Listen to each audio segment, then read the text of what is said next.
Nunha vasta e sollada selva, Oreileo, o poderoso león, quedou atrapado na cruel rede dun cazador. Eses seus potentes ruxidos convertéronse en desesperados e resonantes laios.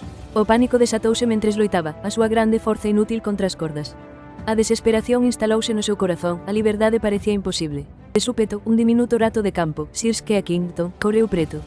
Recordando como Oreileo lle perdoara a vida unha vez, ofreceu axuda. Oreileo, que o rato, por favor, déixame axudarche. Leo burlouse. Ti, un simple rato, que ben podes facer? Pero a medida que as voces humanas distantes se achegaban, o medo transformouse nunha súplica desesperada. O orgullo de Leo disolveuse, necesitaba axuda, era pido. Por favor, ruxiu, a súa voz inusualmente suave, equivoqueime. Axúdame, pequeno amigo. Sir Skeffington inmediatamente comezou a roer as cordas máis grosas cos seus afiados dentes, traballando incansablemente. Lentamente, os fios romperon ata que apareceu unha grande abertura. Cun último tirón, Leo liberouse. Mirou o rato xesto con profunda gratitude. Oreileo aprendeu unha poderosa lección ese día. Nunca teñas medo de pedir axuda, porque incluso o máis pequeno pode ofrecer a maior axuda. Buscar asistencia é un acto valente que transforma situacións imposibles en vitorias. Se a viaxe de Oreileo te inspirou, subscríbete a Galician Lepo para máis historias lendarias. Gústame se aplicarás esta lección ou se comenta que outra historia famosa deberíamos compartir a continuación.